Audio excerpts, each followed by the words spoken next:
Hey, what's up, Sun Tribe? This is my personal collection, my personal quiver. I got a quiver now of surfboards, and I'm comparing the size of them, the thickness, the volume, as well as the length. In the last 6 years, this is my first new board, is because I was told early on to try out used boards, buy used boards, try out other people's boards, rent other boards from surf shops so you can see which ones are going to be for you.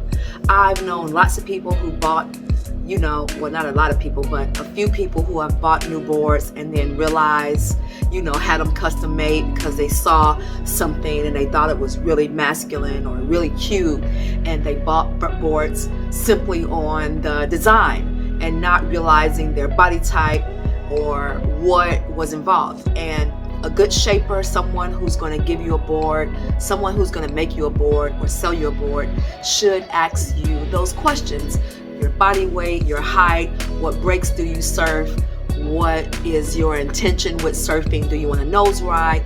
Do you want a performance board for going up and down, for trimming the line, or floating the line, or floating or trimming, whatever? What is your goals?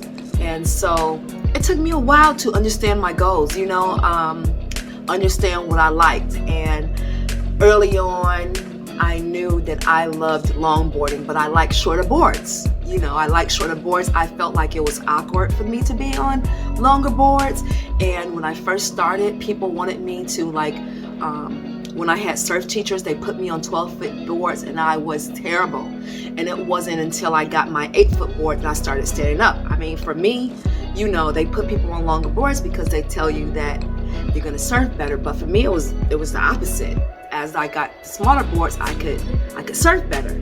I wouldn't go under my orange board is a 7/8, but it has a lot of thickness to it, a lot of volume to it, and so that helps me to, ride a good wave. And it actually gets in pretty good waves, and it's for, my 7/8 is definitely for a steeper wave. It likes steeper waves. It doesn't like flat waves. My performance board, which I realized this year, I had no idea that there was a difference in a performance board versus a long board, or a nose rider. Like this nose rider that I have, my new board, it's very hard to turn it. So you have to kind of drop knee, which I am learning right now, to drop knee. I'm trying to learn to drop knee and to be able to curve into the curl of the wave. Whereas my performance board, once I'm positioning my arms, I'm there in that wave, and I can coast down for performance. But I hadn't realized, when I started realizing that I wanted to be a nose rider and I wanted to go to the nose, that when I tried to walk the board, it would always kick me off. And that's because of the fin. It just wasn't made for that. I mean, you could get away with it a little bit, but pretty much you're going to be knocked off the board. So I wanted a dedicated nose rider. And once I started going to shapers, and I remember one of my friends named Max, who I saw in Ventura, he was looking for a board himself, started telling me the difference in dedicated surfboards. Because when you're starting out, you kind of want a soft top board, so in case you get hit in the face or something like that, you're okay.